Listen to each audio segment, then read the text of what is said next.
Alright, I wasn't planning on doing a video on how to put a bigger pinion in my Jetwood JC14EP, but as I'm doing this, it's proven to be actually way more difficult than I expected, partially just due to the design of the truck, and partially because of the hex heads on these bolts being made out of a really soft metal, which is, you know, pretty frustrating to say the least.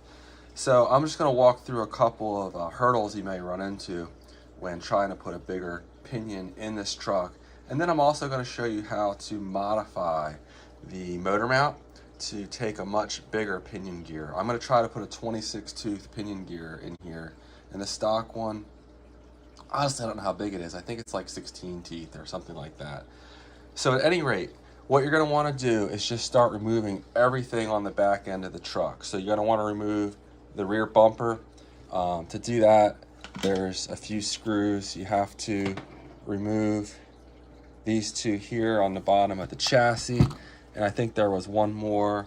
You're going to remove the two screws here, and then you're going to want to just start pulling apart everything you can.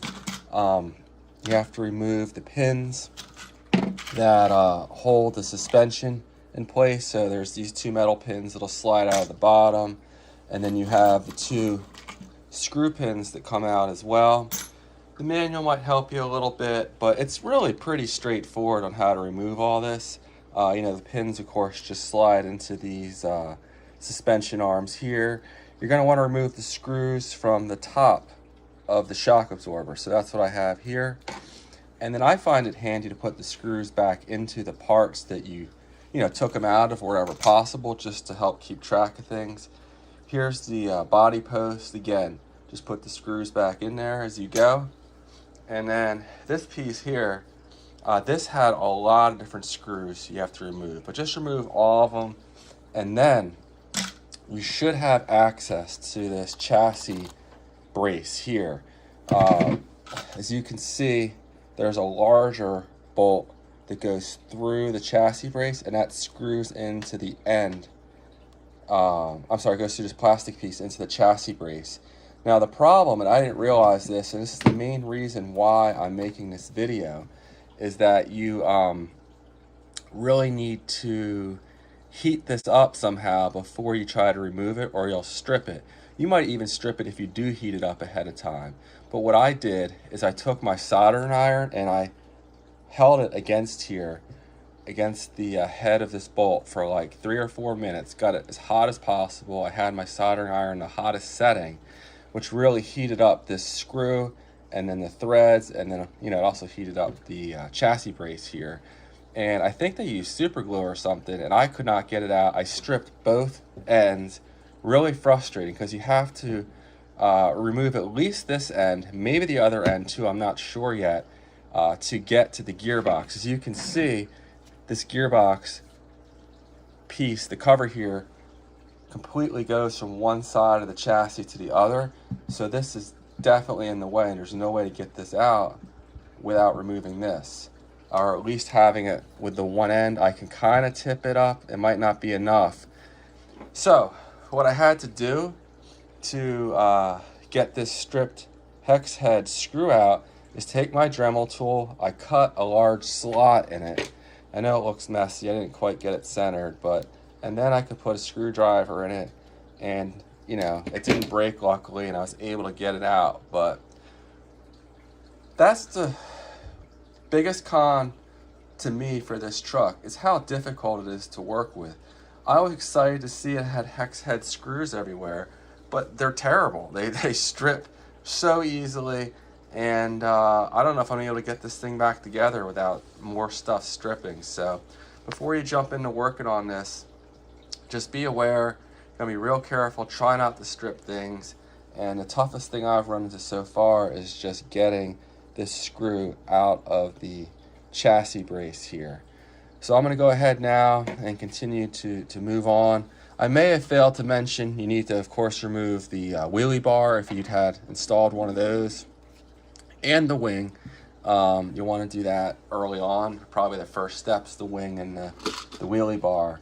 But all right, I'm gonna go ahead and pause the video here, and then I'm gonna go ahead and try to get this off. And I was just not real hopeful I can do it with one end of the chassis brace still attached, unfortunately. So that's right, these aren't screws, they're hexes. So I'll probably, I mean, these are gonna be horrible if I strip these because they're way down in here, and there's no way to use a Dremel to get you out of a stuck spot with a screw that's way down at the bottom of a plastic piece like this. So definitely some areas where MJX and Jetwood uses the MJX design where they need to be improved. So I think I have that down there in the hex, and it's already stripping. Gosh, not good. Well, I had a heck of a time getting one of these completely out, but all four are out. I just realized there's two more hex heads there that I need to remove before I can pull this gearbox apart, and this one here is stripping, so I don't think I'm gonna be able to get this one out. I might have to try to slot it with my Dremel tool, which is gonna be tricky because it's so close to the plastic for the gearbox cover. But man, terrible design. I'm really frustrated. Phillips head screws I think would have probably been better than these hex heads, and man, just I don't know what MJX was thinking when they decided to use these screws that they're made out of like cheese or something. I don't know, they're just so delicate, and they strip way too easily. Well, I guess I'll consider myself lucky that one of the screws down here in the plastic gearbox cover didn't strip, because that would have been even worse. But this one here stripped, and I cannot get my Dremel tool in there to put a slot in it. It's too close to the plastic housing, so not good. I'm gonna try to drill it out, and then maybe once I get the gearbox housing off, I can kind of grab it with pliers or something and spin it out of there. But just stupid that the truck came this way. Okay, as you can see here, I was able to drill out the head of the screw. Hopefully I didn't damage the plastic housing too much doing that. And hopefully I can get a new screw in there, but that's what I'm dealing with. All right, now let's see if I can get this gearbox housing off. It does look like I can slip that out, so at least I can go ahead and replace the pinion down there. But man, that is just really frustrating. It looks like the housing's not really damaged, so I just need new screws. But I'm gonna see if I have some Phillips head ones that'll fit, and if not, I'm gonna reach out to MJX and see if they'll send me out a new set. I guess they're gonna be one-time use, one time at best, that is. So to remove this motor, it should just kind of shimmy out of here. Just put a little pressure on it back and forth, and the motor mount should slide straight up like that. And then it's just a matter of disconnecting the 3 motor wires here from the ESC. So I'm just gonna pull straight up on these. Ow, that hurt. And remember which one goes where. I'll be able to remember easily because I'm recording this. All right, and then there's a cooling fan wire that goes into the ESC. I might just let that stay like that. And then the next challenge will be getting the grub screw out of the motor. They may be made out of a really soft metal as well. But what I plan on doing is elongating or putting a new hole in the motor mount further out to allow me to adjust how far the pinion sits from the spur gear. And that should let us put in, I'm hoping, a 26 tooth pinion gear. Okay, and removing the motor mount was pretty straightforward. Luckily, these weren't Loctite in so tightly that I couldn't remove them. Between the mount and the motor, you have this motor pad, or I guess more of a disc. It's made out of metal, And then luckily the grub screw came out of the pinion without it stripping. Now they do make replacement motor mounts and sell them on AliExpress. I'll put a link to one in the video description. But I'm gonna go ahead and try it here. What I'm gonna try to do is come straight across from the existing hole, but further to the left. I'm gonna start with a small drill bit and do a pilot hole right here. And that looks slightly lower than the other hole, but that shouldn't be a problem because I can adjust this bottom one. After the first hole, you're gonna wanna match the next drill bit to the size of the screw. So what we're gonna do is drill into this wood and find a drill bit that seems like the appropriate size.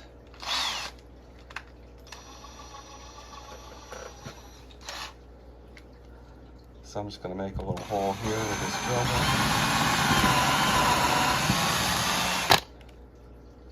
bit and see if this fits. It's real snug, but that might work. So now I'm going to go ahead and enlarge the original hole.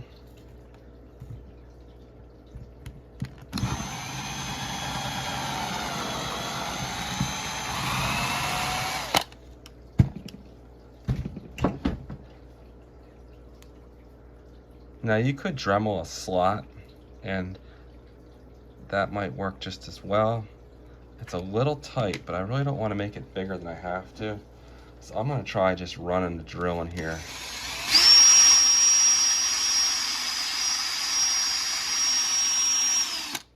And that's probably sufficient.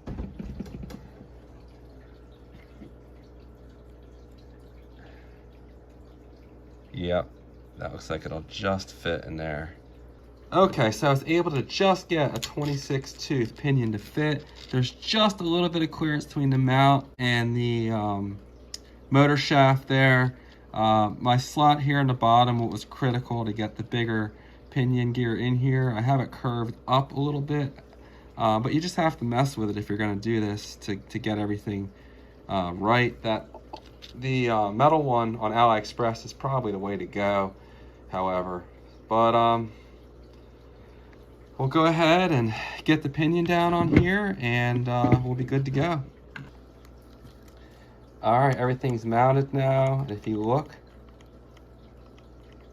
I think I have sufficient play here between the gears. The mesh, I think, is about right.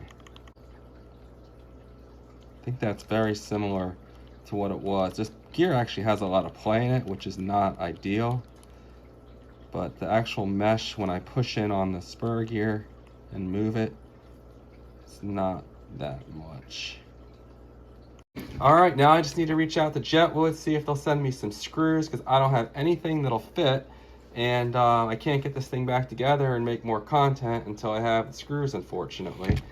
But everything should piece back together nicely now. Let me just make sure there's no clearance issues here with the motor case. You can see there's just enough room between the chassis and the pinion gear. That should be good to go. But if I slide this back in here, is there any rubbing or binding? And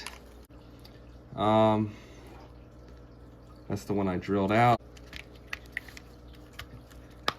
Oh, actually, it goes together just fine. The only problem is I still have a broken off screw here. I have to figure out how I'm going to extract that. I've been turning this for a while now and it's almost, the screw is almost out.